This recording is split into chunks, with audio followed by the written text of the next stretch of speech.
big thing. So, but our very own Jordan here, one of our students graduating with a senior, also part of MMTV, the media broadcasting class, was in the newspaper for winning the Best and Brightest award here at Mitchell High School, and was recognized by the local media for that. Also, most recently, Jordan, like I said, is part of MMTV, which is our media broadcasting class, and does a great job with that. And I thought the last episode was really cool. You got to do an interview. I watched it this afternoon in front of the Marauder in the cafeteria. But Jordan has been with me for, I don't know what the application requested. Jordan has been with me all 4 years of my principalship here at Mitchell, and so I am very proud about the progress she has made and where she's going. She has a very bright future ahead of her, and the vision of Mitchell, which is to operate in a culture of trust. I don't know that Jordan trusted us so much back in 21, 22, right? I don't know that Jordan trusted herself all that much back in 21, 22. But now fast forward to 24, 25, and she's getting prepared to walk across the stage and graduate from Mitchell High School in D11. She has set herself up by building that trust in herself, building that trust in the school, her teachers, her family maybe even. But she has just blossomed, and I just know the flower's just starting to open up. So, but I'm going to stop talking. I'm going to let Jordan talk about what this award, why she earned the award, what it means to her, and maybe share some of your future plans after graduation on the 21st. So.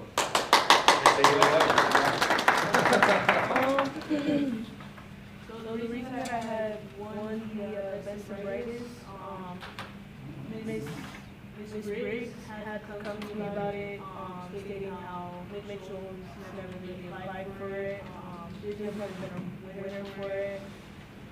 So I decided to apply. She said that it was mainly for students who were thriving in the community, building in the community, partaking in the community, while also balancing an academic life with some personal issues going on. And I applied for it, in which they had asked me 3 questions. What's my vision for our community? What is my goal for my life? And how would I like to build our community up? And each one, it all led back to Mitchell. Me partaking in United Way, volunteering for that, giving out anything that I can, even when there's like no one around. Just balancing everything that I've been through with my academic life, and then building that community as well. That's the main reason that I had won the scholarship, and why it really spoke to me more than the rest of the scholarships. So yeah, and then after this, I'm going to be moving to South Carolina so I can go to Charleston Southern University and study biology with a pre-professional emphasis, and then I will try to get into a military branch where I can pursue med school. I'm already in my certification in emergency medical technician at Pikes Peak, while also being enlisted here. I mean, it's my last day tomorrow here at college, so that's exciting. I finally get to start off my clinicals, hopefully by next week, in which I will actually be in the field, saving people's lives, and hopefully by then, later in life, when I'm more financially structured, I can do everything that most people don't believe that they can do with the amount of money that they have.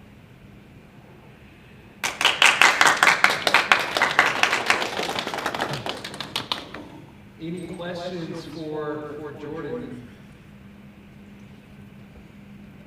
You're amazing. Jordan, I have a question. What's your most profound takeaway from Mitchell?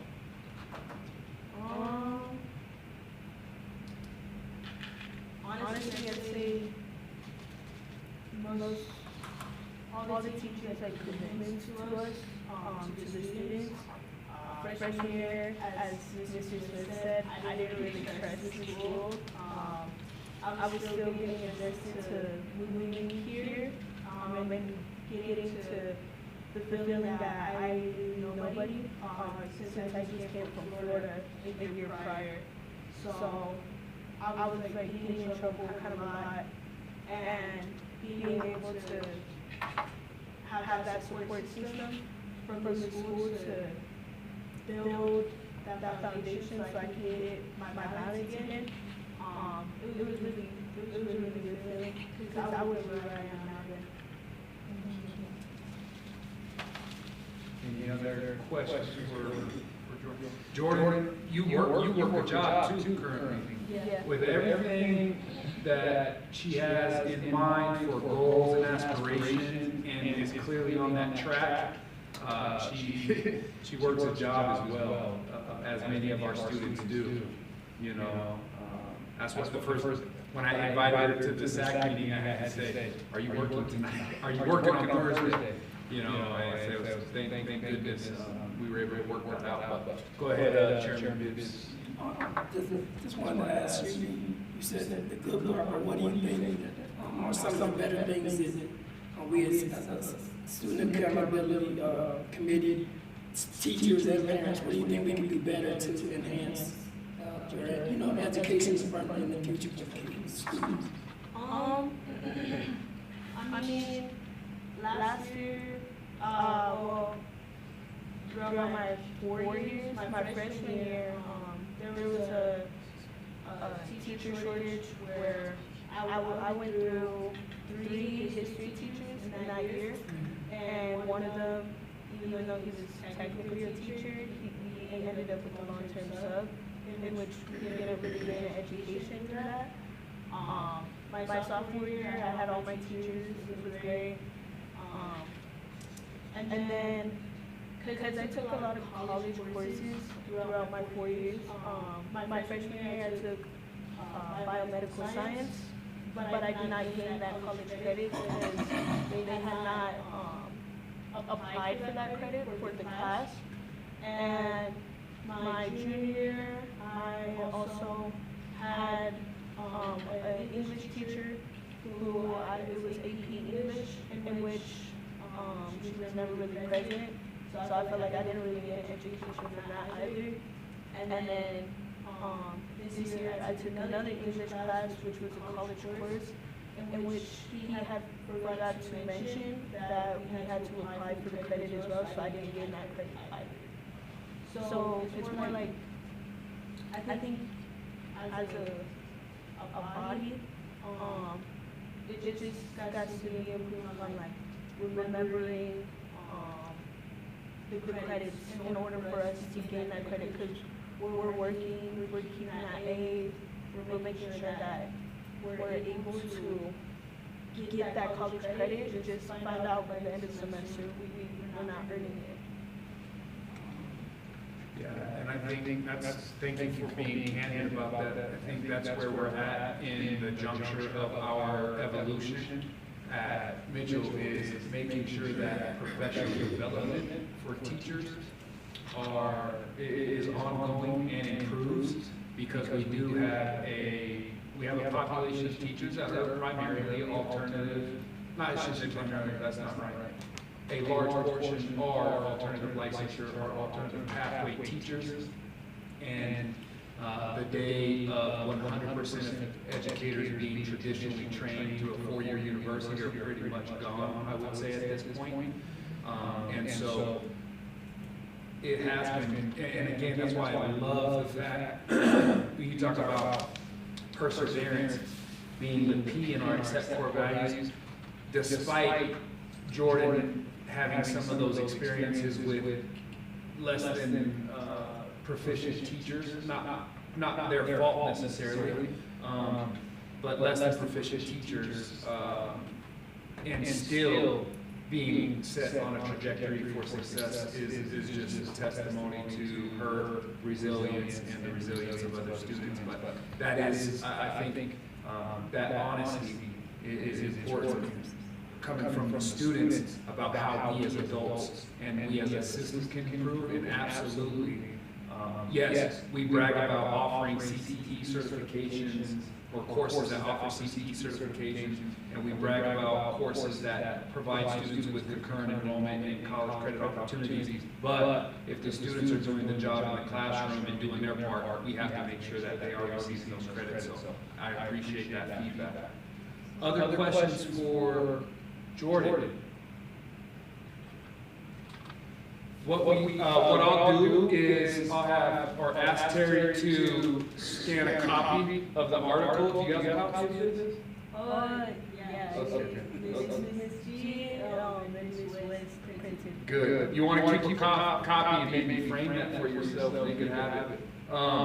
But for the SAC, I'll make sure that I do a photocopy of this and send it in email so you can read the actual article if you don't have the Gazette. Okay? And then, if you haven't been watching our MMTV broadcast, I think that the last one was one of our best. I say our loosely, but I gotta take a little bit of credit for it. But Jordan has an interview, a piece in there where she has an interview. She's being interviewed in there. And then Matt Cole in the back, you can see with the cameras in the room tonight, the live broadcast is happening. But the students are really taking ownership of building the new narrative of the new and improved Mitchell High School. So appreciate Jordan being here. Grab some food. You're free to go or stay, and we're going to move on with the agenda. So very proud of you. Good job. Any last words? Okay. I am a writer, and I'm Okay. There you go. Thank you for being here. So proud of Jordan. All right. Moving on in the agenda. Let's see where we're at. Okay. So that was our student celebration. We've done 2 of those so far this year at our SAC meetings. I would love to continue that tradition as we move forward into 25-26. I do have a piece here for myself moving into school accountability and public comment. This afternoon, Ms. Blackwell did send out a email. Hopefully you did receive it. If you did, please let her know. But there is a link to public comment. Public comment at the state does end tomorrow afternoon. So my request for all of you is if you have not put in public comment at this time, please do so. As of this morning, we had 43 public comments reported by our state liaison, Andy Swanson, who attended a meeting earlier in the school year. And he said we had 43. A good sample size is anything 60 or above, so we're shooting for 75. That is open, like I said, until tomorrow afternoon. I did send out a D11 loop today with text message, phone call, automated phone call, and email to the community, asking that all SAC members look at their email associated with the school, put that in, and then we sent out a reminder to the school staff and asking for even student responses. I've done that twice now, so that students can apply literacy skills and advocacy skills into real-world experience that impact their school. So that went out. When does the link close? Tomorrow, they didn't tell me the exact time. They just said the afternoon of the 4th or the 9th, which was tomorrow. I don't have a time. I don't think there was a time on that information. Did you see one more? Nope. Okay. Bad to my note, I'm thinking probably 4 o'clock, but I don't have an exact answer for you on that one. We also recently sent out the executive summary of the SENA report. I see a head nodding yes on that, so Terry, we sent that out to the SAC as well, correct? The SENA executive summary? Okay. Again, if you didn't get that, please request directly through Terry, she will get that for you. But the findings are in there for your review. And at any time you want me to slow down or expand on something, just please let me know. The SENA executive summary is what I'm casting, and I do believe it's in the WebEx as well. I'm sharing my screen. It includes the purpose and the scope of the SENA, key findings, recommendations, and a conclusion in there. In addition to the SENA executive summary, I released to the staff a comparison of research-supported practices that we have been tracking over the course of the time that I've been principal. But comparing this year's data for research-supported practices with that of the SENA, so that we have in-house data that supports and is compared to the findings from the SENA report and the executive summary that was released to the staff as well, so that staff can begin to reflect on where we need to start pushing into more intentionally with greater focus. I also want to share with you, there's the executive summary right there. 5 p.m. I just found the time. The deadline for all written comment is Friday, May 9th, 2025 at 5 p.m. Mountain Time. Okay.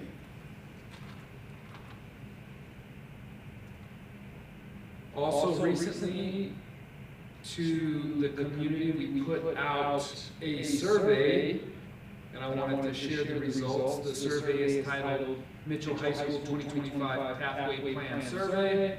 We did receive 68 responses with an average response time of 8 minutes and 22 seconds, which is a good amount of focus for 4 questions. Survey wasn't super long. The first question was, how important is it for Mitchell High School to maintain its innovation school status? Of the 68 responses, 47 responded extremely important, 18 responded important, and 3 responded not important. So clearly, in terms of sample size, the community, because this went out to community, not just staff and students, but it went out to community. And of those respondents, you can see 69% are expressing the extreme importance of continued innovation. The next question we put out: what aspects of the current innovation plan do you believe are most important in supporting student achievement and school improvement?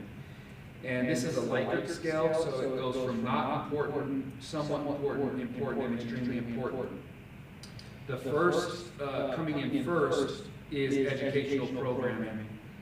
61.8% of respondents says that educational programming related to innovation is extremely important.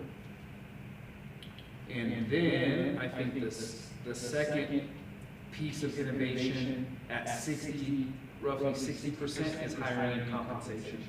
We've got to become differentiated and more competitive with hiring and compensation. You heard it from a student tonight, no prompt. When the students come, I've told you this before, I prompt them, I don't prep them. They get to speak their truth just like the adults do, as long as they use academic language. But you heard it from Jordan. She felt that she was neglected education 2 times. 2 times she was neglected education, if you heard my word, not hers. 2 times. as a freshman because she rotated, or 3 history teachers rotated through her one class. She kept showing up, but 3 teachers rotated through there for different reasons. Then she said she had an AP of English teacher last year, just recently. Last year, the teacher didn't show up. And I know exactly what she's talking about. For the sake of anonymity, I won't repeat names. But I know exactly what she's talking about. And then she mentioned that she was neglected from credits that she feels she deserved and earned because of maybe the lack of proficiency from teachers that are still serving. So again, this is not an indictment on teachers or a personal attack on those particular individuals that she had experiences with, but the system and feedback from the community now evidences that hiring and compensation are still an issue. And Sharon and I had an offline conversation. I hope you're okay with me bringing this in, but I don't think I'm going to say anything you wouldn't say yourself, which is George Smith needs to maybe do a better job of telling this body of people where we need help, and not just self. I'm a very optimistic person. Sharon here tends to be more pessimistic, but she said, share with us more about how we can push on different items of need, and that still is. If we're going to say we're going to be a school of innovation, then let us be innovative in where the district, or excuse me, where the community is saying they want to exercise the waivers. So again, number 1, educational programming. Number 2, hiring and compensation, and I'll just show the third. I've already memorized it. Out of 51.5, teacher development and evaluation. The community sees the value for teacher development. Again, I'm going to lean on Jordan's comments. Teacher development, because of the shift in society, maybe the shift in education itself, demands that we hire people that are not from traditional pathways per se, but that's not an excuse that they can't be developed or trained appropriately, and especially if we're going to put them in front of our students. So that teacher development will continue to be important in terms of innovation as well as evaluation. We do have to hold that accountability, so we have support balanced with accountability. So those are the top 3. I can release the full report so you can see where different things fell, but those are the top 3 in terms of question number 2. Question number 3, how do you feel about the proposed hybrid plan that combines ongoing innovation, implementation with partial external management? Out of the, what was the response again, 68, 13 respondents said very positive, 47 said positive, 5 said negative, and 3 said very negative. Still, 69% were in the positive rating, so people, I think, are becoming less fearful of this option or plan. And then there were, no, I apologize, there were 5 questions. And then the last 2 were open-ended. What strengths do you see in the plan? That was an open-ended response. And then the 5th question was an open-ended, which asked, what challenges do you see in this plan? And this information has been shared with Annie Swanson and Superintendent Gall and Sherry Callback as well. Any clarity I can provide on that? Can you give us an idea on what short responses would be? I mean, I saw a little bit there, but I would be interested to know more. So, in full transparency, my AP, Ms. Lavery, ran this through artificial intelligence, and I knew you were going to ask it, so I had it ready.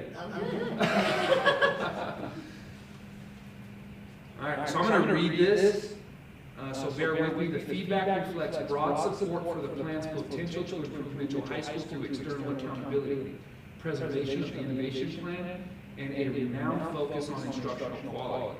Stakeholders believe these elements will help sustain progress, increase teacher effectiveness, and better serve students, particularly those who need more targeted support. the top 3 strengths of the plan, and this was, again, those open-ended responses were ran through AI. I think ChatGPT to be exact.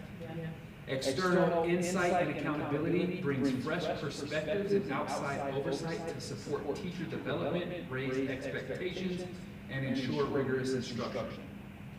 Preservation of innovation with strategic support maintains Mitchell's innovation status while adding structure and resources through a hybrid model that honors school identity.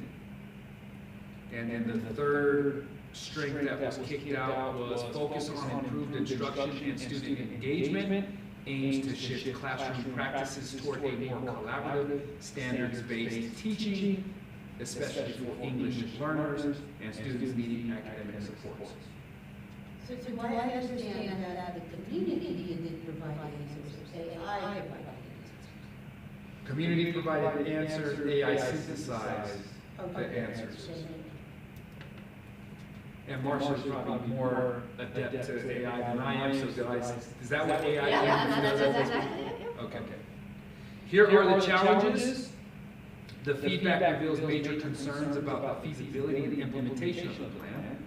Staff are wary of increased workload without adequate time or clarity, skepticism toward the role and understanding of external partner, and a potential erosion of trust and autonomy that could disrupt morale and progress. These concerns emphasize the need for clear communication, inclusive stakeholder engagement, and commitment to supporting, not burdening, staff. Top 3 challenges of the plan, as synthesized by the AI: concerns about workload and clarity. Many staff fear added responsibilities, unclear expectations, and additional assessments without the time to support needed, the support needed to succeed. Skepticism toward external partner, worries that a third-party organization may not fully understand Mitchell's unique culture, context, or past successes, potentially leading to misaligned decisions. Lack of trust, voice, and buy-in, limited stakeholder input, and fear of losing school autonomy or current leadership undermine trust and could reduce staff engagement and long-term commitment.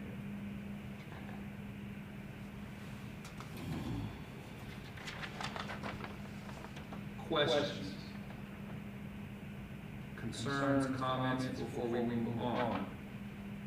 So for teacher development and support, is that going to come from the empowered people, or do we tell the district you as a principal need more support? Like, where does that come from? How do we? Yes. So the question is around professional development. Where is the professional development coming from?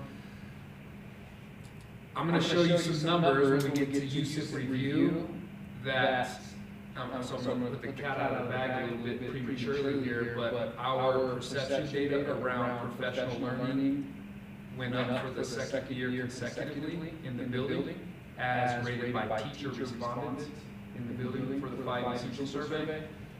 My hope, I'm going to start with hope, is that we can continue to manage and have the autonomy for much of our professional learning, because teachers are starting to see the value, feel the value in that.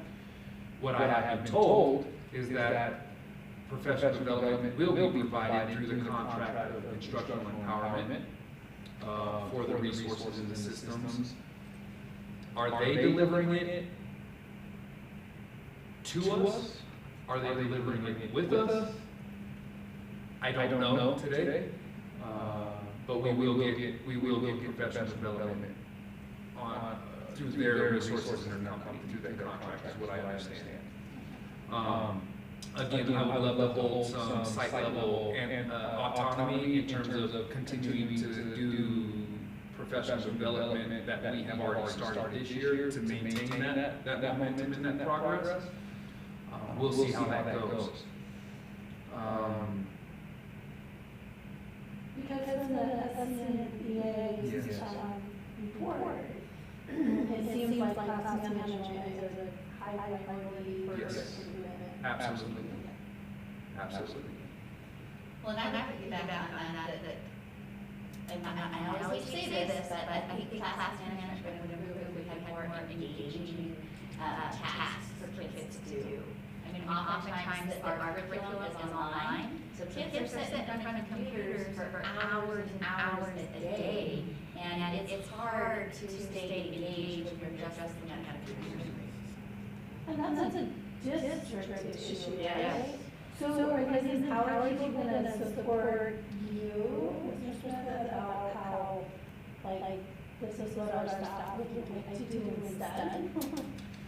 I hope so. Again, I think when we look at the responses on those open-ended responses, I think reading between the lines, because you gotta think about it, that was 18, that was 68 responses, open-ended, that a computer, an artificial intelligence had to go through and pretty much take the high level and consistent elements out of there to pull the top 3 out. But what I found in that, if you trust AI to that extent, is there is pride.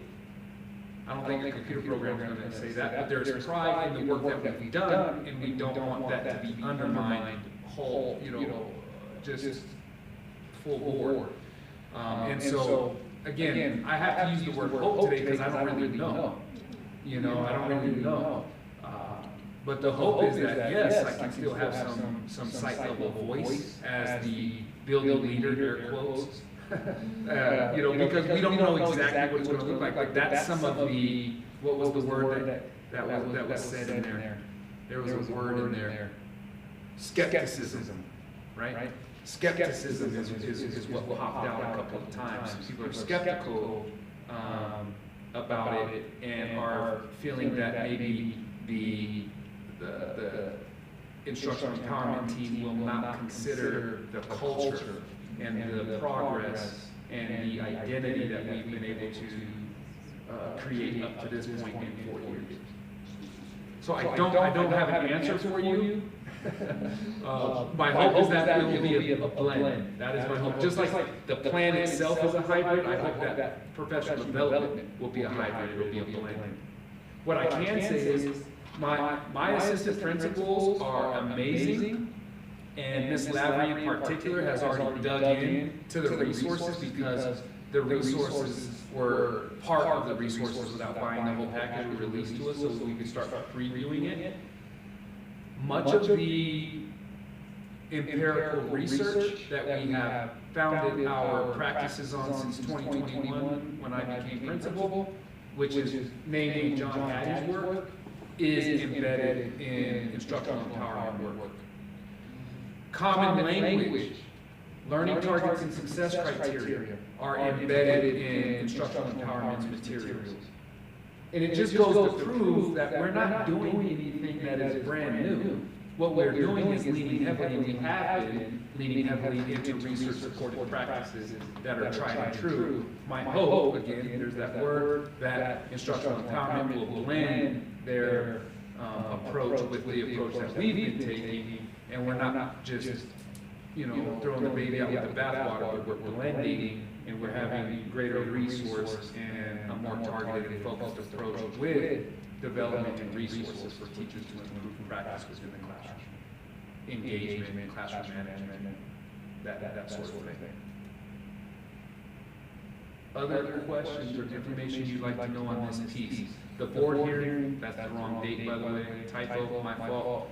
For 5/14, which is a week from yesterday, we will go present the plan, but I did want to spend this time as an update leading up to it in terms of input that we've been able to solicit and get back. Okay. So if people are not attending that meeting in person, how can they participate? There is a live broadcast link. I thought it might have been on the public comment document. I will find out and we will push that out. We will push that out. But it is going to be live broadcast just like our D11 board meeting is. Sorry, I'm not sure I hear her. Can that be highlighted in the Marauder weekly Okay. on the front page. Absolutely. You Marauder, yeah. you don't do that, I don't know that. But I can make sure that happens. Thank you. Okay, I'm gonna go ahead and move us forward. We're actually pretty close to on time. SAC chair report, I will preface that Chairman Bibbs was more than willing to attend the 5-5 usage day. I'll let him talk about feedback that he may have received on that, but district changed the focus on 5-5 from MIS2 to MIS3. MIS2 speaks specifically to student engagement and community engagement, which is what we were focused on or have been focused on, and sounds like we'll be focused on moving into 2025, 26, which is increasing parental engagement. So now MIS2 will be the high school principal's focus on the upcoming Tuesday, which will be the 13th. So how we infuse feedback that Chairman Bibbs has received into that meeting, he and I will have to discuss. Will he come to the high school principals meeting? Will he provide me with notes that I take to the high school principals meeting? These are things I have to work out between Friday and Monday next week. But that's kind of what happened with that situation. So Chairman Bibbs, go ahead and you can add your comment at this time. Really, excuse me. Yeah, I did see some of it. I was, yeah, like I said, I was ready. As he said, I was ready to go. I don't know what transpired, and so I can't really honestly speak on that behalf. But what I can speak on what it was that if I had the opportunity to speak, I was speaking and thank God for Delia Busby and Sharon, and also I appreciate Sharon Simpson because I see you at the board meetings and very supportive. But my main concern is that he was showing the 5 essentials. That's one of my pet peeves. I'm very concerned about that. I'm very concerned about us going into 2025-26 school year, and it was brought to my attention on a suggestion. As far as to try to get better parent engagement and improving performance on our CMAS by involving them proactively from the beginning of the school year. And we were thinking about getting the 9th. We thought about the 9th graders, but I also thought about the 10th graders, because the 10th graders are actually on fire from what's already going on this year. And I believe the 10th and sophomores can kind of enhance the 9th graders. So I was thinking that we get together, possible principals, if we could get before the school year, an assembly with the 9th and 10th graders. And what we were trying to do, she has it's a handbook, student success cycles workbook published by Raccoon and available through Overdrive and Libby. And what it's basically saying, it's a cycle of production in order to give materials to the parents directly. That there will be funding through, there should be funding through the title or some other side, set aside for underperforming schools. And so we just want to try to better, we want to get the parents involved and get them going now. What I'm finding out is just being here in the little time I've been here. Sometimes if you have, and not to say the parents that have been here prior and not been doing their job, but if we can get the fresh, atmosphere of the students that are already coming in and get a better production and better participation from our parents. I'm also asking, and I'm transparent, and I don't want it to be, I always often say it's not about me, but I'm transparent, and I hear a lot of times, this is not about the SAC, anything that involves the students. We're student accountable for those students, so we should be involved with the students. That's even if you had the GLLC and the LLC, when you had that 5 minutes, and just say, that's the SAC, so the parents know who I am, so that way, and they don't even have to really come to the meetings, if they know who I am and they have the email and the phone number, then they can contact me, have concerns, I can be your middleman. And you were asking, you know, about the leadership as far as somebody speaking on your behalf. I want to be able to do that, but if I can't do that, if I don't have the leverage, and then nobody knows who I am, and I can't speak to the parents, and I can't help the students. And also, I need to, you know, be more visible. One thing I was going to ask about as far as, you know, because I think it's prolonging, but as far as with the students, going into the classroom, you know, I guess what you have with the 2 or 3 there, I would love to be able to come into some of the classrooms and be able to sit down and see, you know, and see what the students are getting, and see what and get involved so the teachers see who I am. And that way we're helping the students at the same time, helping them academically, but we need to get more involved. And also my greatest fear is just being honest and transparent. And I feel, you know, I feel it's great. I don't see our school closing this year. But I don't want to be at this point next year. My point, you know, I feel like they're bringing in these partial, this is just, after long thinking about it, I believe they're bringing in this partial management group, and then to see what's going to happen from there. But if we don't get it together by this time next year, I think we're going to have an issue. And that's just my gut feeling. And so I think we need to just get on the back burner and really start, I think we just really just start talking and walking. That's just, any questions, any comments, anybody have anything for me? So I guess my question is that, you know, we've kind of struggled with getting parents involved, et cetera. So what could we do that would bring the parents into the building? What it is, honestly, and what I noticed, if you leave out here, sometimes I walked out of a SAC meeting. I've gone to the auditorium and saw a student full of parents and kids. So it's getting, which Mr. Smith did that tonight, you know, had the students here. But where were the parents? But normally the parents come with them, normally when I notice. So, just like I said, I'm saying 4 or 5 seconds, because maybe they don't. It's sad if I walk into a SAC meeting and a teacher doesn't even know that I'm even a SAC chair.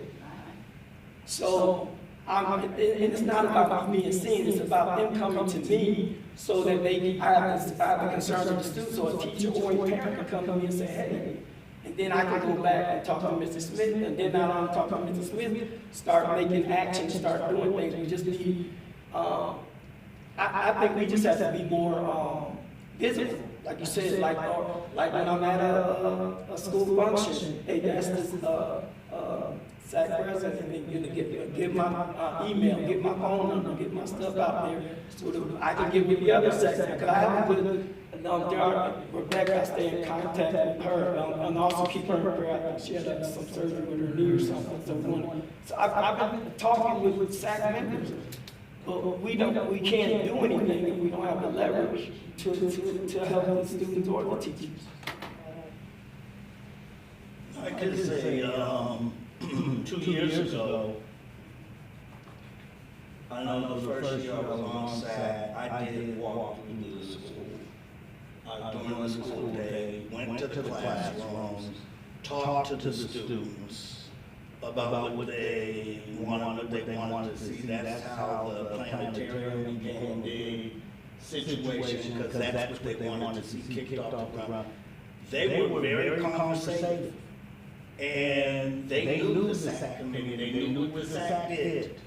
And stuff, even the ones in athletic, they knew at the end of the year we signed off on their budget for uniforms.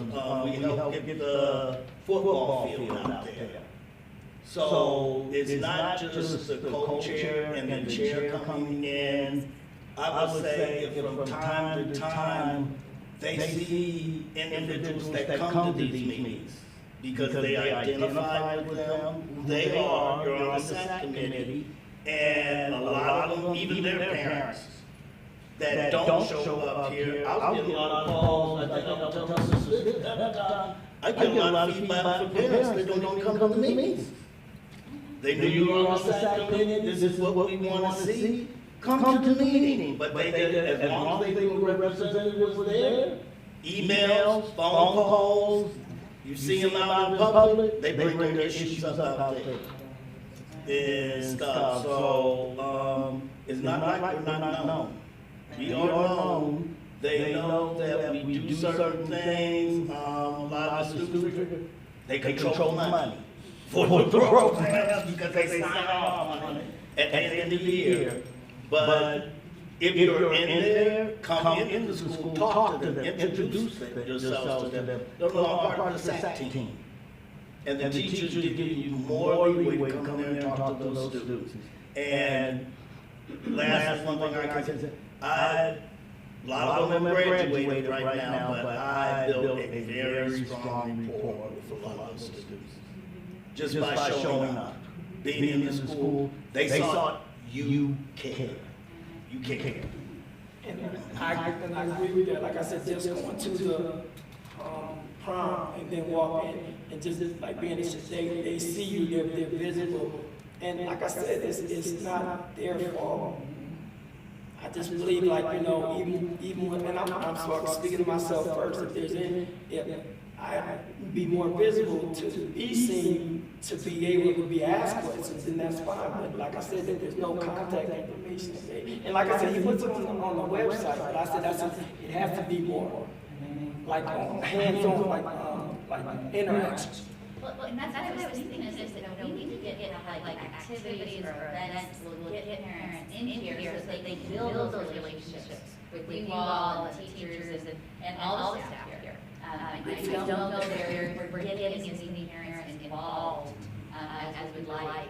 And maybe that's where we need to be more innovative. I mean, maybe we need to have, you know, maybe a potluck. I was gonna say cool, but it's like, what I'm learning and what I'm seeing, and this is just with my eyes.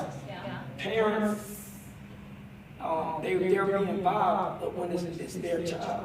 I want us to be involved. We should be concerned about each other, all the students. And so I'm noticing sometimes, a lot of times, it's individual opposed to collectively. And so my job is to try to get feedback as far as how do we get it, where we can get the parents to understand. It's just like, okay, if it's, I told y'all, Mr. Smith, this earlier in the year, it's just with the sports. If it's not the soccer team, then the soccer people don't come to the soccer. If it's football, they don't come to, but the football needs to support the soccer, you know, and so forth. So it stems with the students, and then it brought off to the parents. So how do we get the parents to understand it's collective and not individual? And then we go up together, we ball together, we dive down together. So. Anything else? Yes. Okay, please, yes.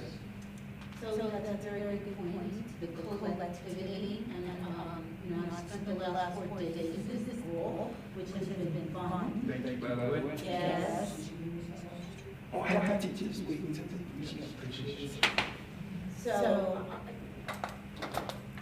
I know you have a mission and vision, and I'm wondering if at the outset of the school year, even among the staff, because I do think having seen and heard some of the interactions or lack thereof, I think that teachers are pretty insecure, that they're focused on their own stuff. Would you say that much? Yes, I think that would. Okay. So I wonder if at the beginning of the school year, if there's time, or hopefully you can just put your foot down and say there must be time to downtown. We must create a culture of integration and collectivity from day one in individual high school, so that people know that, you're responsible for what happens in your classroom, and what happens in your classroom bleeds over into your neighbor's classroom with noise and disruption, yada. if somebody, you know, I actually heard some comments that were concerning to me. And so if you can, I don't know what needs to occur for everyone on the staff to recognize that they are not an island unto themselves, but that this is an archipelago, and we're all working together as one nation in this archipelago. You know, am I making sense? You can say, be quiet, Sharon. It makes perfect You sense. can say that, nobody else can. Okay. Well, I think that comment does come with a bit of assumption that I haven't said that, Well, but in terms of can it be echoed and increased or repeated more frequently? Absolutely. every day. Part of the reason why some of the folks that don't necessarily like me is because I do repeat it so frequently. But, you know, I think, again, I'm gonna go back, it just resonates. She said so much, but said so little. See, when you have turnover in staff and non-committed or uncommitted staff, it's hard to form the bonds. It's hard to do the integration because the individuals oftentimes that have come in through here in my 4 years do great damage to the culture, and then they're gone. And then then we have to do wound healing and trying to then do branching and integration again. And it's just the nature of what occurred here before any of us really in that reconstitution. And again, the reconstitution for me was a great opportunity, and I'm enjoying the work. I really do. However, what you suggest, which is a great suggestion, and like I said, has been done and is being done, maybe it could be done differently. Based on what, you know. But yeah, that's just still the work, and it's starting to happen. The cool thing is just as our seniors are beginning to blossom, and Jordan, I remember Jordan, when that's why she laughed. She's one of the most real people you ever meet. When I told her at the beginning, you didn't trust the school, and maybe you didn't trust yourself, and then she goes, yeah, like Mr. Smith said, if she didn't agree with me, she wouldn't have said that. Because I'm starting to learn the students, and they're starting to learn me. And it's about high expectations. And the ones that are committed, now the students have to remain committed because they don't have transportation, they don't have access, they don't have resources. So they're more inclined to stay committed if they have that within themselves. The teachers and staff members, not just teachers, but primarily teachers, because those are the highest volume of staff, that have come, done damage, and then left, you know, they leave all the rest of us in the way to, again, do the wound healing. But what I was going to say, in terms of Jordan blossoming, and then now the school is beginning to blossom, and I hope that this new pathway isn't a impediment, but yet maybe like a boost, right? I interviewed, I kid you not, today, I interviewed 3 individuals for various positions, go unnamed, once again, the positions and the individuals, from schools that are, air quote, better performing than Mitchell. But interestingly enough, seasoned veteran teachers are applying and interviewing with us. Individuals from district positions that see the mission and the vision are interviewing with us and say, I think that the work that is actually needing to be done and where the greatest need and where I can apply my skill set the best, they're interviewing with us. Folks from outside the district, now I have pools of 6, 7 individuals where I have to do phone screens for time preservation to get to in-person interviews where then I can spend more detailed and larger amounts of time for in-person and that type of interview. So your point is well taken, and I hear Reverend Bibbs talking about access to community when community is gathered. That's a great idea. What I would say is though too, I put out Marauders Weekly, and in that, now there were some errors this week, so I gotta talk about Matt about that. There was some wrong information in there this week, but that very rarely happens. You never have to ask for an invite. Just show up. Just show up. No, just show up. Just show up because you're community members. I don't bar anybody. I have no power to do that. This is taxpayer space. So to say, well, I need the promotion, I can help with the promotion as long as the proactivity and the initiative is there too. So that would be my request, is there, we put out information to the community at large, but very rarely do I see involvement from members of this body as well at those events, but we put it out every week on Sunday afternoon. Go ahead, Ms. Webb. Okay, I'm gonna piggyback on so much. Okay, please. So, back to what Sharon was saying about staff unity, basically, and belonging and feeling valued, and you're not on an island, but yet we have to be a team and acknowledge each other and work together. But we have to do things outside of like, hey, keep your classroom quiet because it's affecting mine. So I know that some students, for example, back to straight transparency, Mr. Smith. Yep. I know that some students wanted to honor retiring or leaving staff at the end of the year, and the information I have says that they were shot down for that opportunity.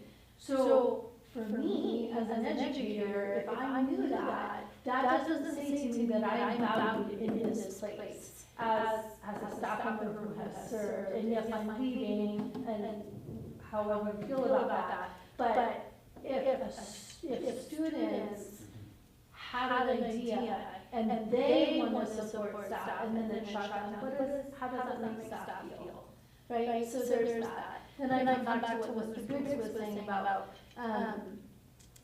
parents and being involved and how do we do that. And walking into the auditorium and there are parents there. There was a choir concert last night. I heard the audience and there were a ton of people there.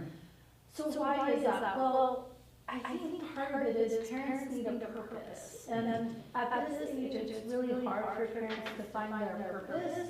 And I think students and parents alike get a mixed message. No, you're independent, you're a young adult, you have to learn how to advocate, you have to learn how to be independent, you have to be accountable. And yet, the community, the school is saying, I need you as a parent, come participate, come visit, come do this. And so it's a mixed message, and it's hard for parents to find that purpose. And I think you're on the right track, Mr. Bibbs, like we need a purpose or a reason for people to show up and to get to know each other. I think parents often feel that island sense, right? Like I'm one parent of one kid in this building. Do I know any other parents? Probably. Do I interact with them? No, because I don't know who they are or where they are, right? So I think we need to build it from that perspective. Now back to what you're saying about come visit, it's okay, this is taxpayers' fees. That's also another message because maybe you are open to that and looking at that in your building, but as a parent of other buildings in this district, that is not a universal message. And so it's hard again, as a parent or a community member to know insurance, that's clarify. Really, I can come anytime, I don't have to like go through 17 different groups to get in here, and other buildings or the district make you feel that way, or they have said, absolutely not, you can't come here. This is instruction time, or you're not here for a particular reason, or whatever. And so, I think, I don't know where we get the support or the clarification for all that stuff, but there's a lot of mixed messages and a blend of philosophy about what's okay and what's not. If I may, I would like to respond to a couple of those. The proposal to parade exiting teachers was possibly miscommunicated and unclear. If it is for the purpose of retirees, that wasn't presented to me that way, first of all. I absolutely refuse to parade teachers that quit on students and have done damage to the building. So I will stand on that, and I will fall on that sword every day of the week. That's not how the information was presented. I know the 2 teachers who are retiring, and the staff members that are retiring, I would love to parade them around, but that's not how that was presented to me. Again, and I can't be more explicit and intentional, I absolutely refuse to parade people around that come in and quit on kids just like Jordan spoke about. So if the proposal needs to be represented with better language and more accurate language, the answer would be yes. But it will remain no for teachers that quit on kids.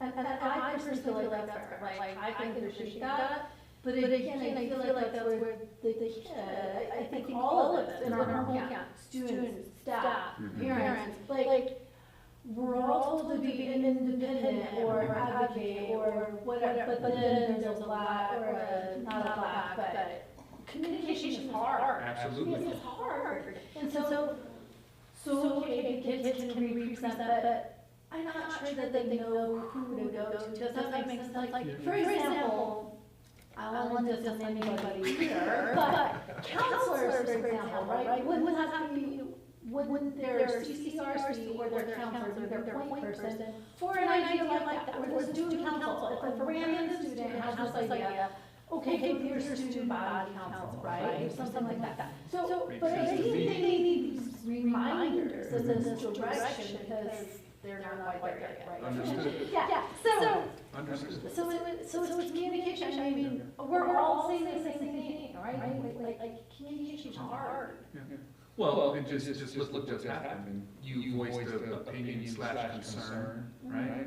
I gave you my take on it, stood firm, you're still standing firm, but you happen, it sounds like, to agree with me. So, it's a communication. So, and kids that don't have fully developed frontal lobes are developing those skills, right? So I agree with you, we can educate students on how to communicate better, self-advocate, which is really what we're teaching them to do as they prepare themselves to be productive citizens. I don't disagree with anything you said. Which, by the way, very fair step parents. So how do we find these grandparents in when our kids don't want us anywhere near us, right? I'm the same way. Right, so. Well, what I can say is now my children aren't quite adolescent yet, but I don't think they're going to have a choice. But, no, I guess that's really, Just wait till they get that will talk. I just want to say, on your other 2 points, in terms of, your other 2 points were purpose. Parents come around when there's purpose. I wrote that down. I like that. I appreciate that. Don't have an answer for it tonight in terms of the SAC. I think that's the work, I truly do think that that's the work of the chairperson and the members of this body. Finding the parental purpose and finding ways that this body can be better conduits of that by activating, I will say that. And then I also agree with the clarity in terms of the miscommunication, there's that word again, communication, that I could do a better job of saying, please come, you are more than welcome. You know who has a purpose when I do see parental involvement? The students who are getting addressed in the discipline office, which I will give props to those parents for, because at least they're showing up, but now that's reactive. We need proactive engagement, and that's where we're at. But I had a couple of breaks today, went down to Mr. Blanc's office, and there are parents in there all the time, and I appreciate that coming from a disciplinary background, but it's too late at that point many times, and so what we're talking about is proactive parental involvement. Go ahead. So I want to piggyback on what Sharon said, because I think it has a legitimate point, and I think that George spoke to it as well, that we could could do more to build a community among our staff. And I think that when we have so much turnover, it's hard to build that community. And we want this to be a family, and there are pockets of families in our building, but to feel like you're all a family, I don't think we're there yet. I think that we need to do some team building in the beginning of the year. I also think that there are sometimes staff members in our building who are super negative, and they kind of help chip away and destroy that culture that we're trying to build. But if we somehow were to build that community among our staff, that it would be stronger, and then we would almost ostracize that one person who is trying to be negative Nancy and bring everything down. And I think that sometimes there's such a sense of urgency because we're on turnaround. We don't have time to do anything fun. We have to be laser focused on test scores. But on the other side, we have got to build that camaraderie and have that team building, and so that we are a whole community. And sometimes, like departments, they might have a good community in their own department, but math teachers might not know the English teachers whatsoever. And I think that is the piece that we need to work on. Community, unity, equity. Yes. Shelby. You know, like she was saying, it takes a community to, a village to a child. But the thing about it is, when I had started off, and this is probably many moons ago, but I had worked for JTPA. And all the people that had worked for JTPA at that time, the kids, we all had to do classes. We had to do team building classes to get to know each other and to get the feel of everything like that. So what I'm saying is just like team building classes don't exclude the teachers. Put the SAC in it too. We can't teach if we don't know, and the teachers are the ones that know it. Maybe I'm on my soapbox. But then again, George, I'm going to tell you this. Shelby does not do teenagers, but if you get child care in here, she'll do a better than us. I do not do Understood. teenagers. I went to mom and it was great, but the hour was pushing. I was like, I thought you were going to make the Marauders dues. I be walking in the halls and stuff. I could probably get there for 5 minutes and sit in the class, then start getting tired. So I love the children, don't get me wrong, but my first thing is so if we have like parents that want to come, that if you give them a $10, we got free childcare. I'll do that. I'll do that. Sing songs all day, do all that. But the walk in the hallway, no, So I have to definitely, you were talking, it made me think that, what about our talent show? Yeah. And we invite parents and community members, and we get parents in, community members in, and we had a, Mitchell's Got Talent, kind of nice. I mean, we need to do some things that are fun, because it's so stressful to try and turn around school and the test scores and all of this. We have to try, to have a little bit of fun.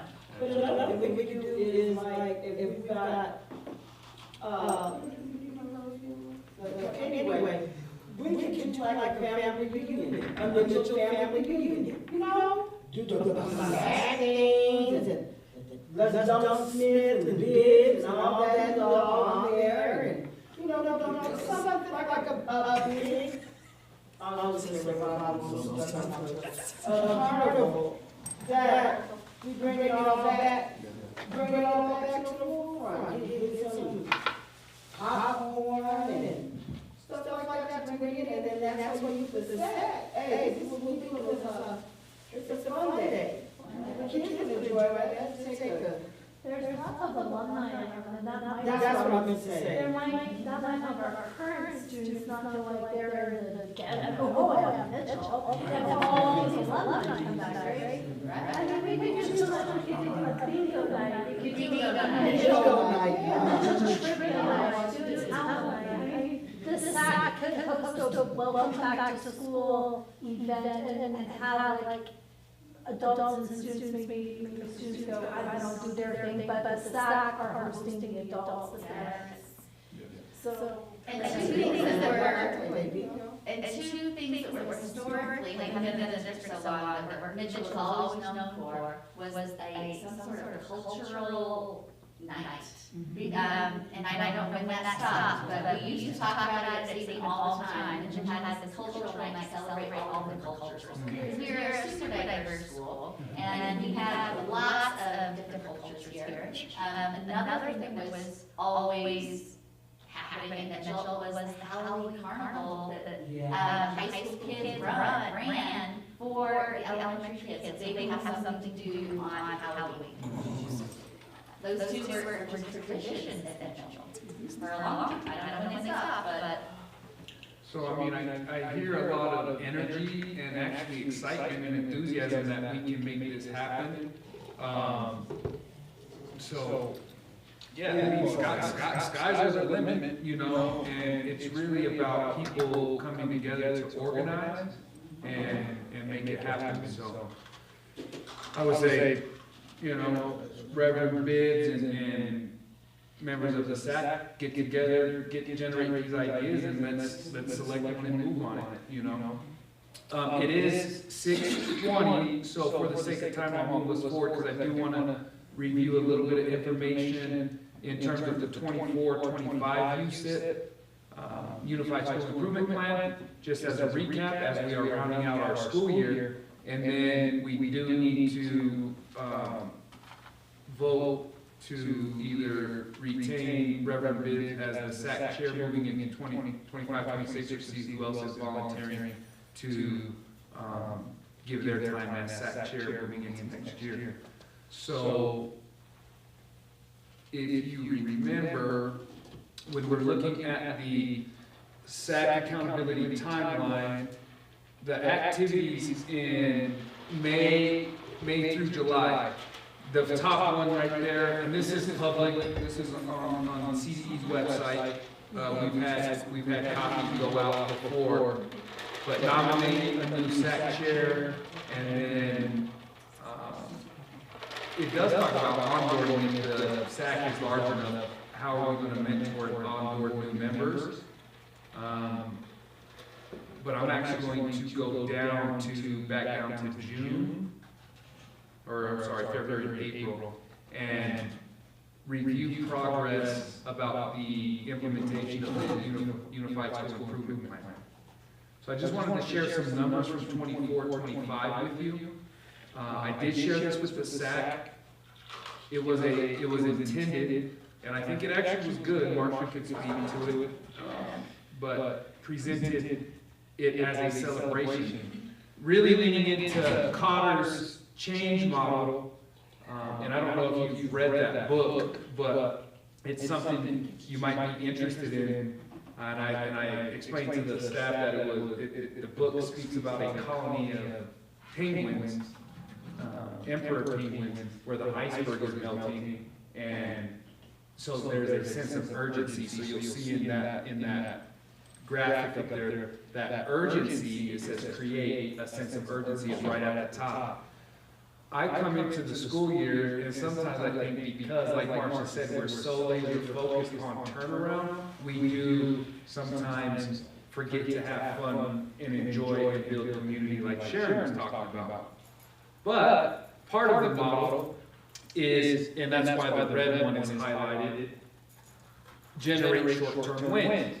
And so on this particular presentation, and looking into our MIS 1, which was about moving student achievement and proficiency up in the school, we set an ambitious goal to move STAR ELA proficiency from a 31 to a 51 by May of 2025. We're in May of 2025. And then we also set a very ambitious goal to move math proficiency from 19 to 39, knowing that the letdown in terms of moving back into turnaround was because the STAR growth correlation with the PSAT and SAT just simply was not there. So we set more ambitious proficiency goals. This alone stresses my staff out, and I understand that. And that's why turnaround is hard. Andy Swanson, you heard him say it when he was here. Turning a high school around, a comprehensive high school around, he believes is one of the hardest jobs that anybody can undertake. But speaking to those goals, the fall, now this was from 2023, 2022, 2023, all the way over to the spring of 2025. And you'll often hear Superintendent Gall speak about shrinking the tail and growing the head. This is exactly what we're doing. These are reading proficiency scores. And then the far right, this is the spring, and the third column in our fall scores. But what you can see in terms of the reading at Mitchell High School, we grew the head, and even this dark green at the top, those are students who exceed. So even our exceeds expectations are beginning to grow. And then in the blue, we have those students that are approaching. So students are moving out of the red in proficiency. This is grade level expectations. This is students are working at the level of the rigor of the high school standards. We are shrinking the tail and growing the head, and you can see the trend is actually trending up over the course of time. There's a few blips on the radar, but generally speaking, that's what's happening. Now, math is slow going, and it is a bit lagging. These two slides will be repeats if you watch the state board hearing, because these slides really speak to the work that we're doing, but the work that we still need to do. And so, yes, we are shrinking the tail and growing the head in math, but it's at a slower rate. If I go back to the slide here for reading, we grew 15.72 proficiency points across the board in reading, where in math this same year, we grew 4.3 proficiency points. So we still grew, it's just much less. But that's across the board in the nation. Math scores are much further behind in reading. And we know that literacy is an issue in public education, across the board education, period.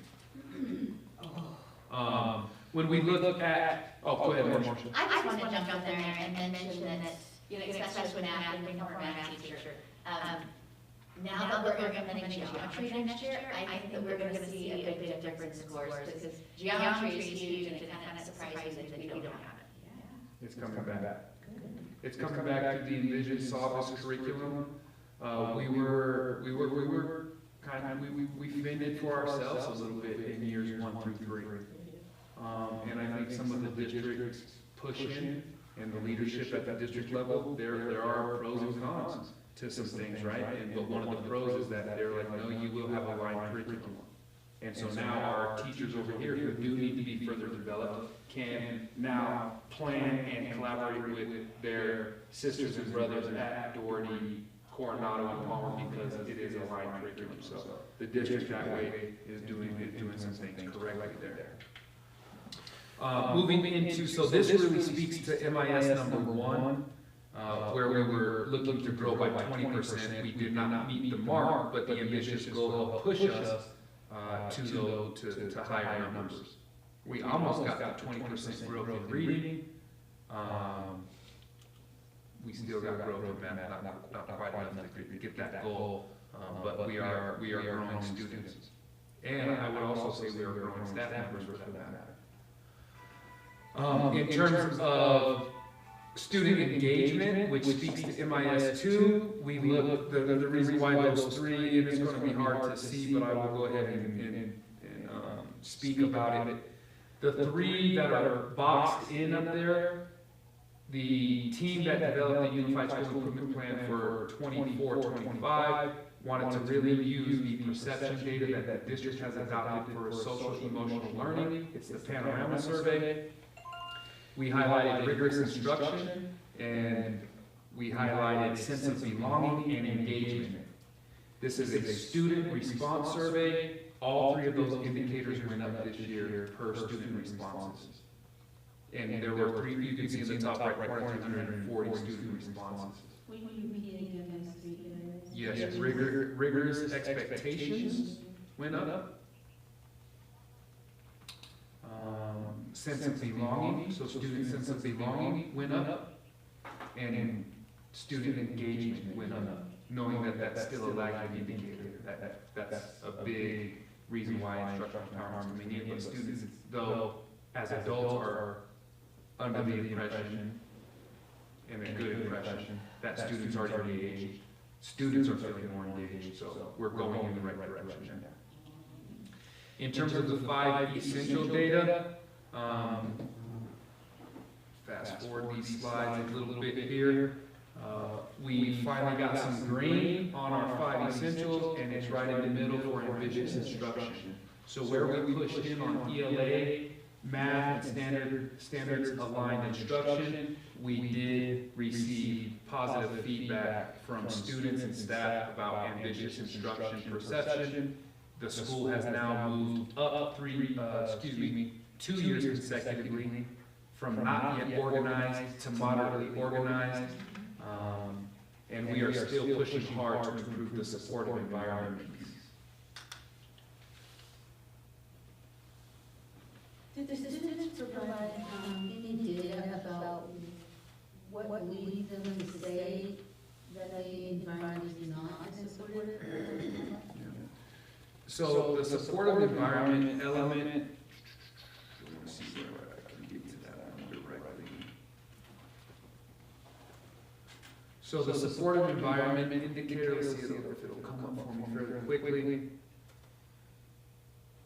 measures school-wide future orientation, which is student responses, student-teacher trust, expectations for post-secondary education, and safety. And so you can see there are three of those 4 are student responses. So safety, student-teacher trust, and school-wide future orientation are all student responses. And school-wide future orientation, student-to-teacher trust are both in the neutral, safety is weak, and then the one response from teachers, which is expectations for post-secondary education, is weak, which breaks my heart because that's directly in our vision statement.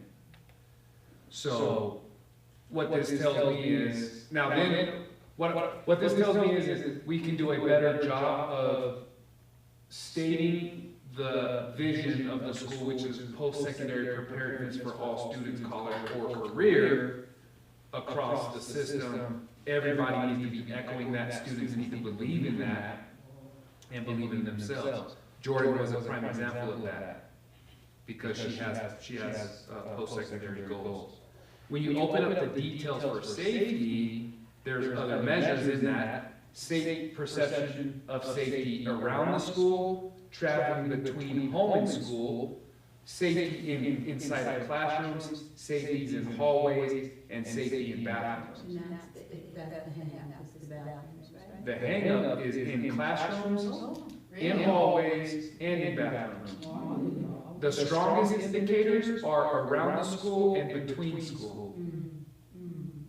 So in the past, we wanted to point to, well, it's an unsafe community.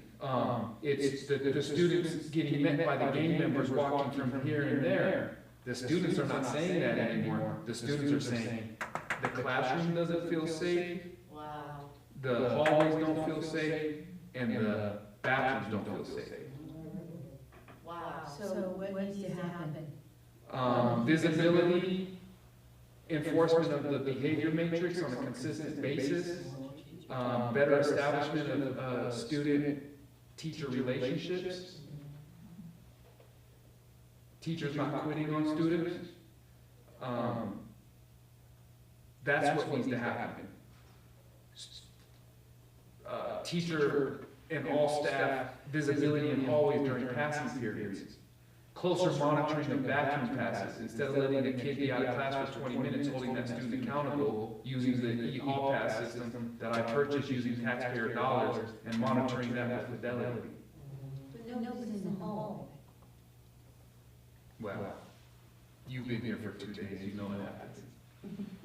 So, and so do I. But, it's like playing whack-a-mole sometimes. So, George, I have to wonder, because as I mentioned earlier, that, you know, I had been at Doherty, and their bathrooms are great, and there was no problem. They don't smell like vape, you know, and. Our bathrooms don't smell like baby. Oh, but when girls come over here, I don't know if that's it's a all I girl's smell. bathroom. For the record. It's impossible, because they keep their doors open. So it's like you can't hide in there because the door is open. Is that a possibility? I'm gonna have to go look at Dory's bathrooms, because I do remember you telling me that. I felt that doors on these particular bathrooms should not be kept open, because you can actually see inside the urinals from the hallway from certain angles. And so I don't wanna get sued or anything like that, but, Women's have stalls. yeah, there you go, a little bit different. Like just a partition, but have the door open? There's gotta be possibilities, right? What I will tell you is the district, it just came on my capital, what's the word I'm looking for? Capital improvements, kind of wish list.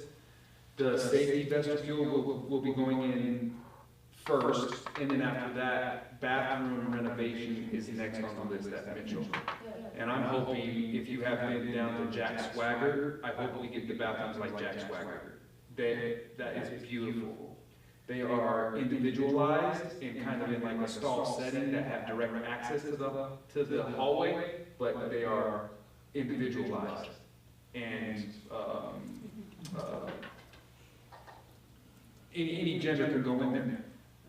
You just, first come, first serve. So it's like the restroom ends up in the admin area? No, even more open than that, because, this is what I would tell you to do. Go and take a visit to Jack Swagger. Those are the bathrooms I want at Mitchell High School. Like I said, the stalls have direct access to the hallway. In between the hallway and the restrooms is a very long sink that as soon as you step out of the restroom, you can wash your hands, and then it's an open concept. Oh, yes. It's an open concept. So my whole point about the bathroom, before we can fix them, there's gotta be other remedies before that happens, because that's probably a long time down the road, or hopefully not. Hopefully within the next 2 years.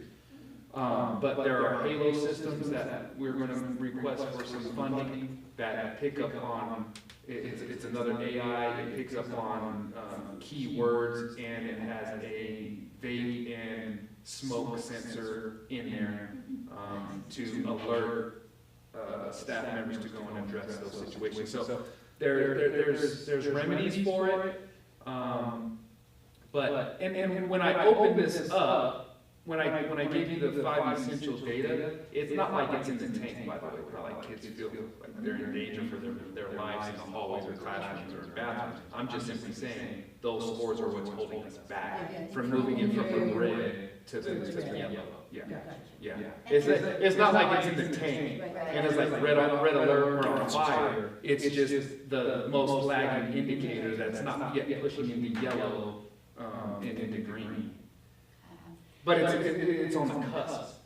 Because it seems like, you know, in hallways, they seem fine. I don't see, there's no fights, there's no pushing, there's no shoving, and the hallways seem good to me. So I'm kind of surprised by that. When you dig into the safety questions, some of it is about safe relationships. So I'm also, it's about psychological safety as well. Yeah. It's not just physical safety that this pushes into. It's psychological safety.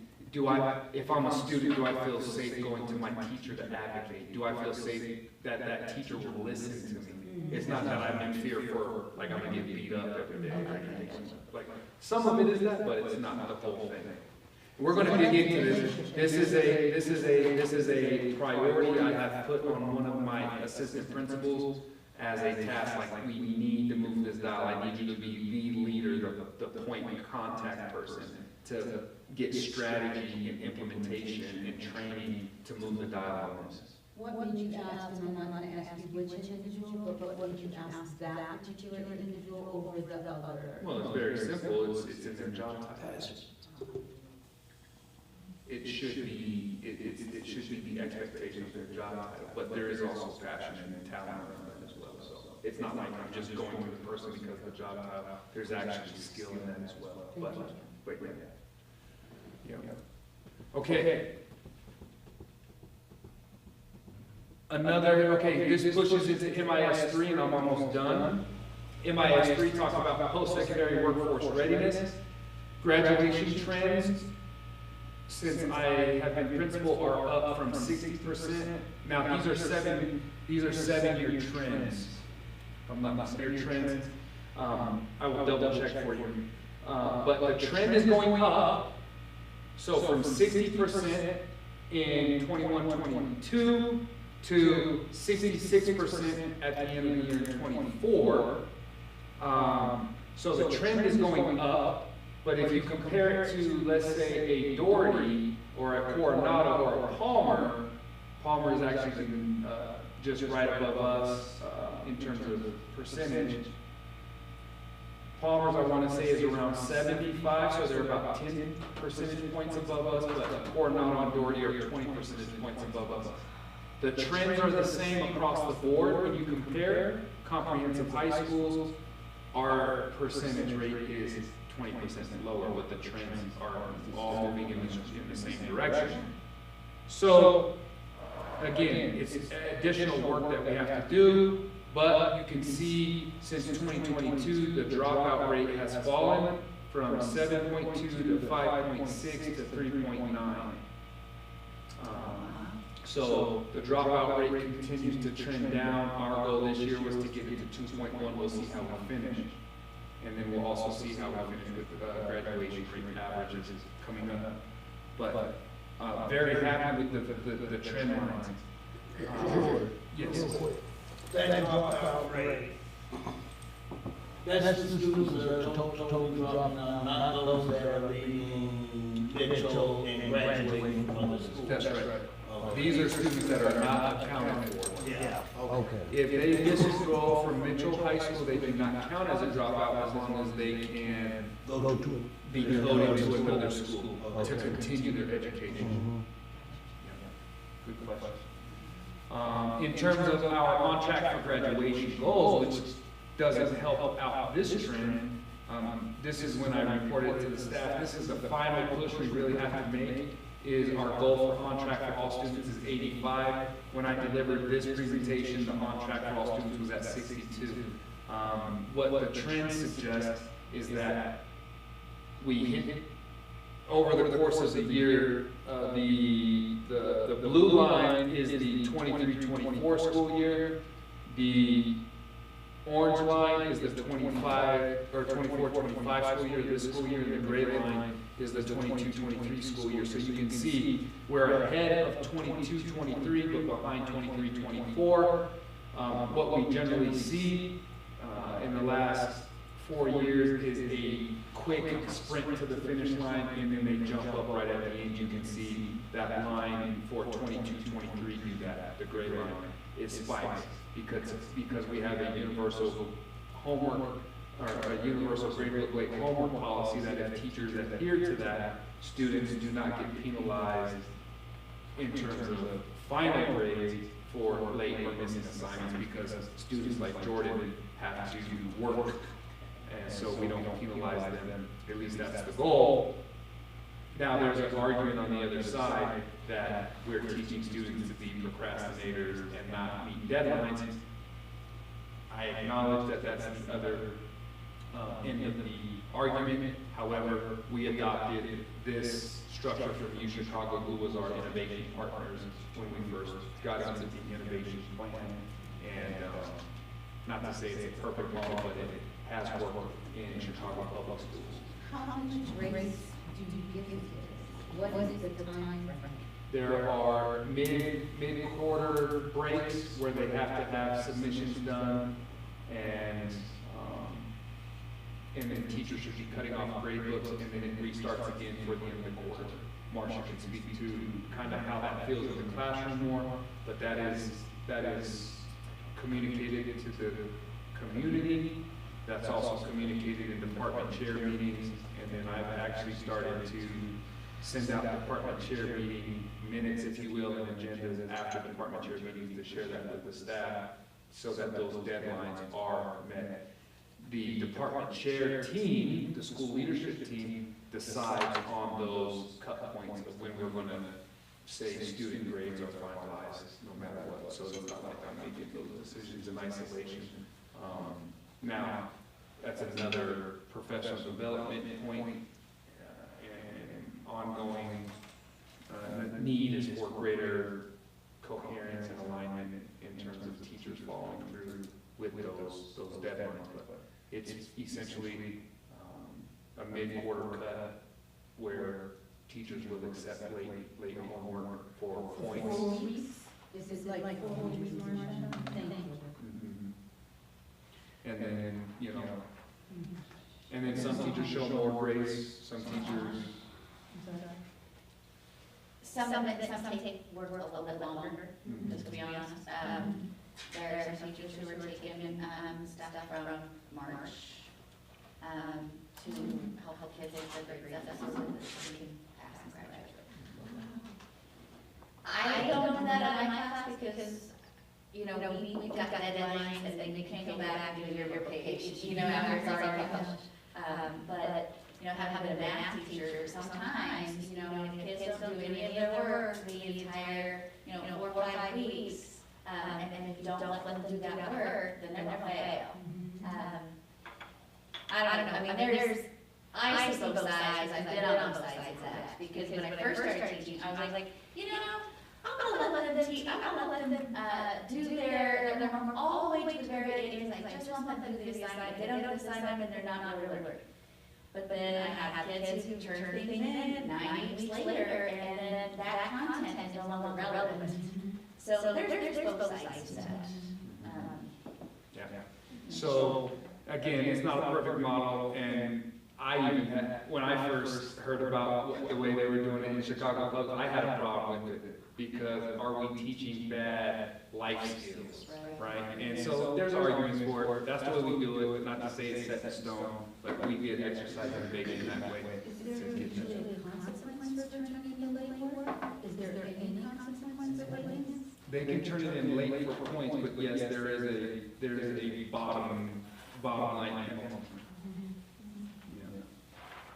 In Chicago Public Schools, you can't, if a student turns in homework, and let's say it's A work, but it's late, in Chicago Public Schools, you can't give that student any less than 50, because a 50 plus a couple of assignments turned in on time and well done will at least get an E. That's the goal, right? Is not to get failures. So, yes, you penalize the tardiness, if you will, or the lack of punctuality, but you don't penalize the content knowledge. And so it's supposed to be that balance, but that's why you see those trend lines jump up at that, When I was in school, my homework was late, it was half. I got so many F's, I thought it was fantastic. My last 2 slides here for MIS 3, we're very proud about our career and technical education offerings. We are offering cybersecurity, robotics, automation, JSEP, aviation sciences, multimedia classes that Marcia teaches, JROTC, which won the Exceeds award this year in their evaluation. We have a certification center that are offering various certificates and construction technology, which we look like we will have construction back for the first time in many years, beginning in the fall. And then we are, what's that? So construction coming back, or is something leaving? Well, aviation science is not supposed to leave, but we are having a hard time filling that niche role, because John Lewis had to abruptly retire due to health concerns. But, And I think the ACE. yeah. But people aren't necessarily leaving those programs, are leaving and being replaced by alternative CTE programming. So we. So the only foreign language that will be here is Spanish? Correct. Which will actually,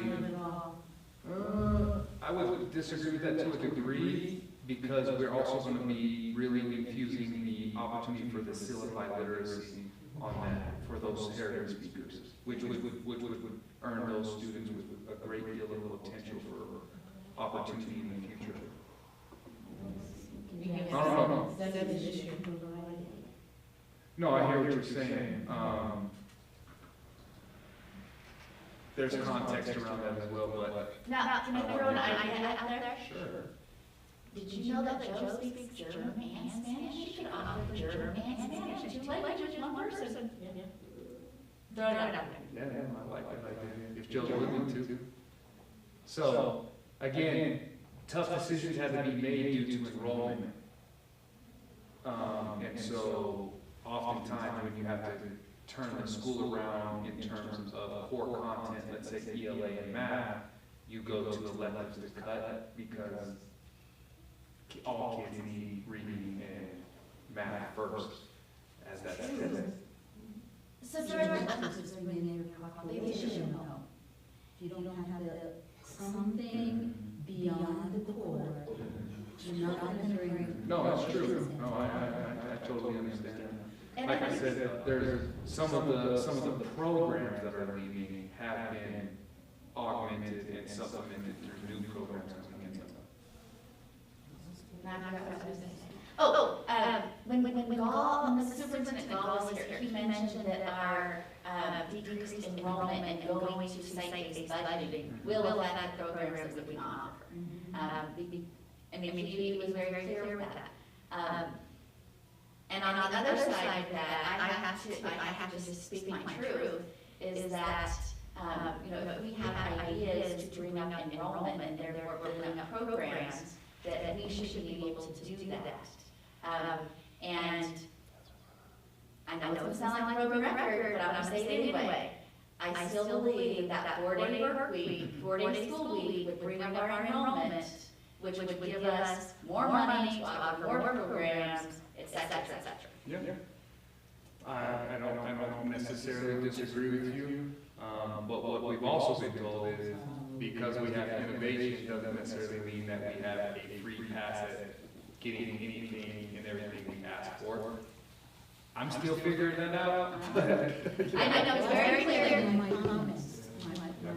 He was very clear, he said, just because you have papers doesn't mean you can use that. But I still feel like that if we could do that, we would bring up our enrollment, and that would solve a lot of our issues, because we've got kids who want to come here, with higher scores, et cetera, to mix in with everybody else, it's just gonna be a win-win. I couldn't agree with you more.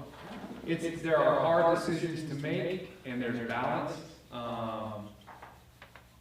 Again, going back to some of the celebration though, you think about some of the programming that we have. Mr. Latino was sharing with me some of the demand for the various programs that we still are going to continue to offer next year. And the non-core offerings they're starting to gain traction in terms of enthusiasm and interest and demand. Do we have a lot of students who are earning those certificates? Yes, I should have updated numbers, first meeting in the fall. Justin Briggs on his way out, who he's the instructor of the certification center. He was like, I just printed out 18 certificates yesterday for students. And he's again, you walk into the different classrooms, visit Justin Briggs, Mr. Briggs' room. He has a tracking system where it's a little bit of healthy competition, where Johnny compared to George has 12 earned certifications versus George maybe only has 10, or I shouldn't say only, but has 10, and so that kid that has 10 goes, oh, I want to get 2 more, I want to beat Johnny, He has this system going on in his classroom to build that enthusiasm and that demand. How many, sorry. Go ahead. I was just going to say, this is my last slide. and it's in service of MIS 3 and post-secondary workforce readiness. We are offering, I believe this represents 16 concurrent enrollment classes. Jordan said there is some gaps with, in terms of proficiency and making sure students register for those classes so they can get it. Doesn't happen at a wide range, so that was an exception, not the rule. We are offering 16 concurrent enrollment classes offered in conjunction with various universities and colleges that our Mitchell teachers team with to deliver that instruction, and those kids are getting not only high school credits, but college credits as well. So that's continuing to happen, and I do believe we are, if we're not leading the 11, we are definitely at the top of that charge. Go ahead. Oh, I thought somebody else had something. Oh, Sorry, how many of the career tech programs are offered at other schools? Robotics is offered at Coronado, I do believe. Aviation science is not offered in another school. I'm sure there are media broadcasting at other schools. The only other ROTC, I believe, is at Doherty, but they're Navy, not Air Force. I don't know that another school has a certification center. Coronado does have a construction. One that's going to be represented on here, or that's not represented on here, is concurrent enrollment for jewelry and certification opportunity for our art class. Ms. Spire is going to be able to have that, but other schools have art, but I don't know that they're offering concurrent enrollment through that. She has a qualification to do that. So there's some overlap. There's some overlap there. Okay. That's my update on the 24-25 USIP. As you well know, we are developing the 25-26, which is going to largely reflect the pathway plan that I'll be presenting to the board on the 14th. If we have time and enough gas in the tank, we're about 30 minutes over. Is there anybody else that wants to throw their hat in the ring to be chairperson of the Mitchell High School SAC going into 25-26 that we need to vote on tonight so that we have direction about that leadership moving into the summer? I have a question, Alyssa. Are you going to be coming next year, do you think? At this moment, I don't have any conflicts if it stays on this list. Right. And you have been SAC chair before, right? Yes. Okay. So do I hear Alyssa's throwing her hat into the ring for next year? It sounded like a nomination. A volunteer nomination? Well, would you like to be in the running?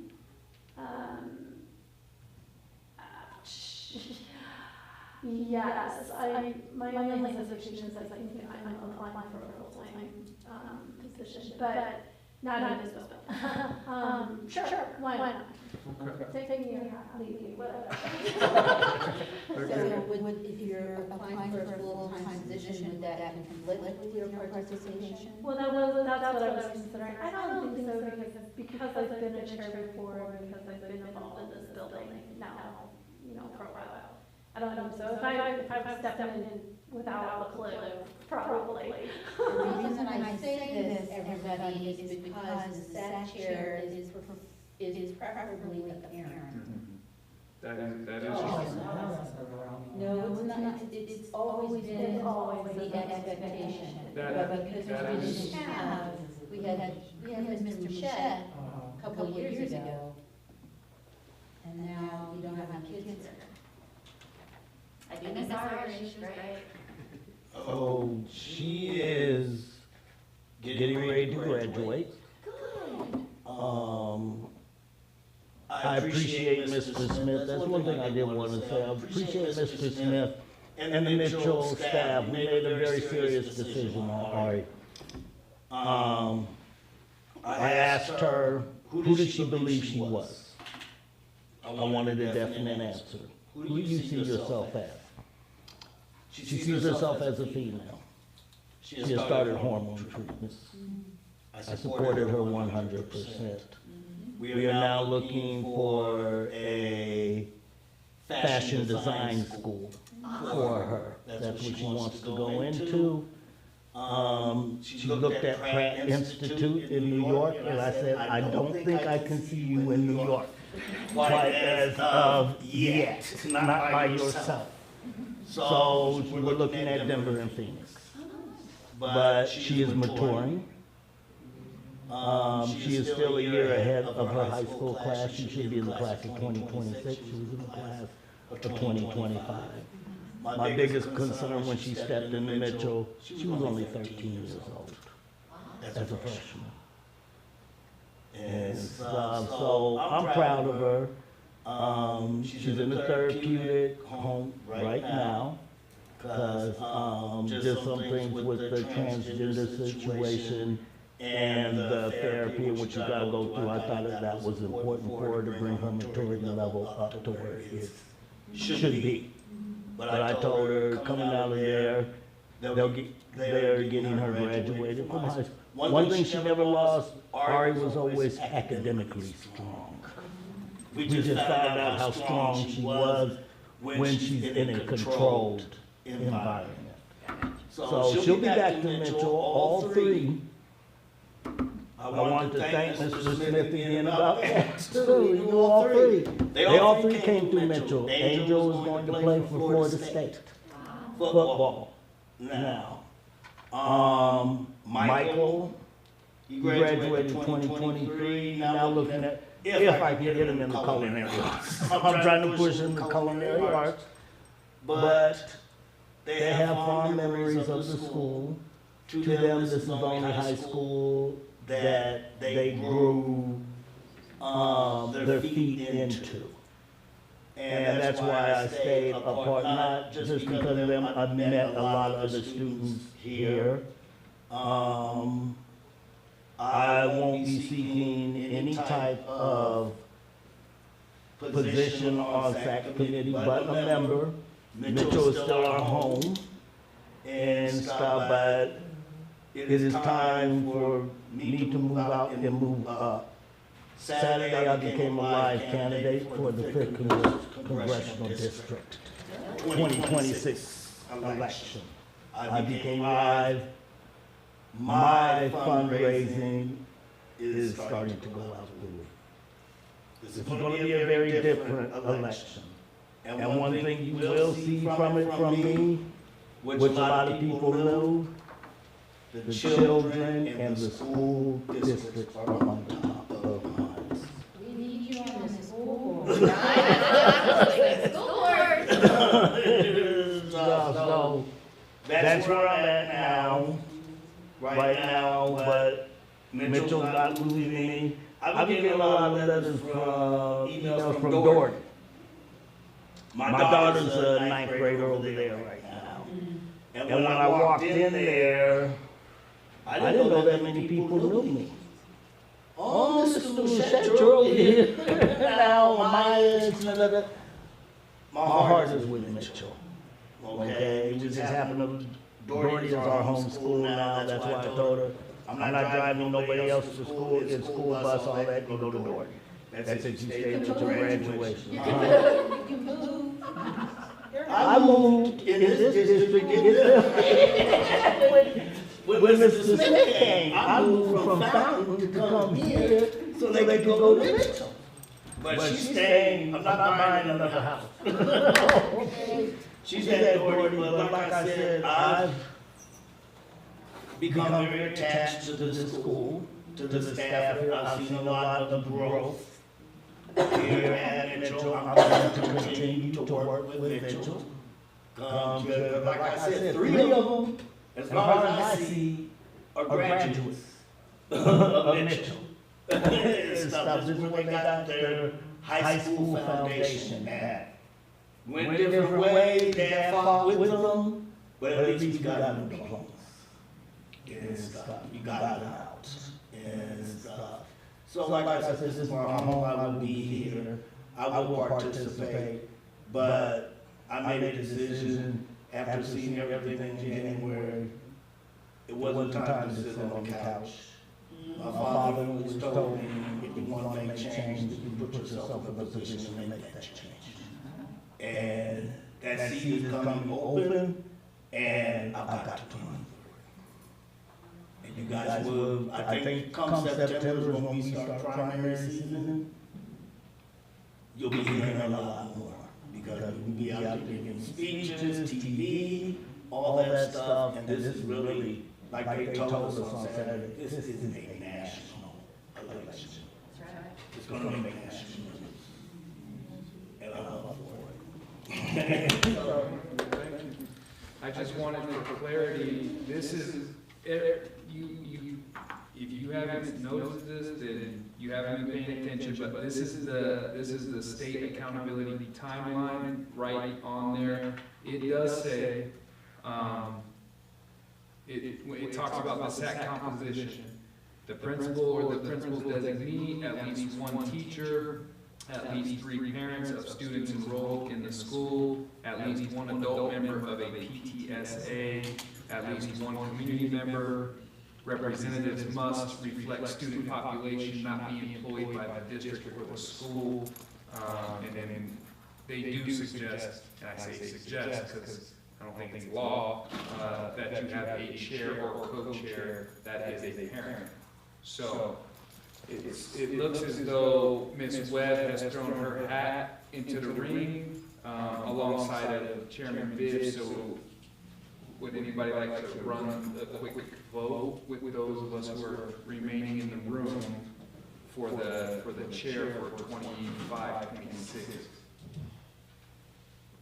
So, all in favor, well, let's see, actually, let's do a secret ballot. Secret ballot, okay. Okay. Thank you.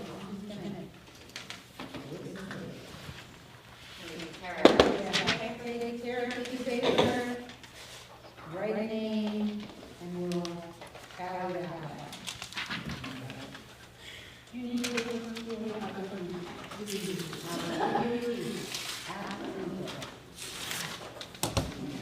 Next year, I can do a little more. I can do a little more.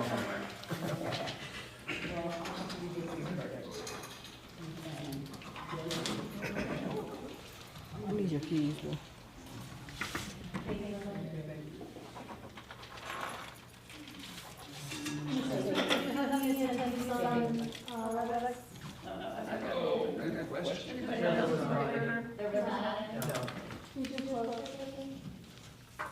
It's still open. Yes, it's still open.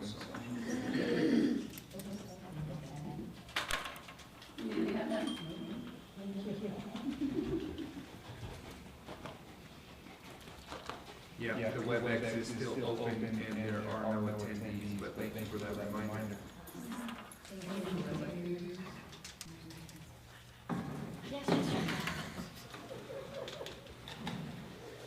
You've got your ears. Marcia should have yours. Yeah, I'm getting all this.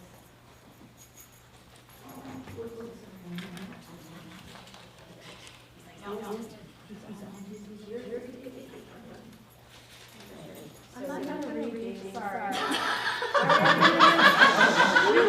was just telling you doing that. Okay. 1, 2, 3, 4, 5, 6. Did everybody give me a piece of paper that wants to vote, that is choosing to vote? All right, so tally is Webb.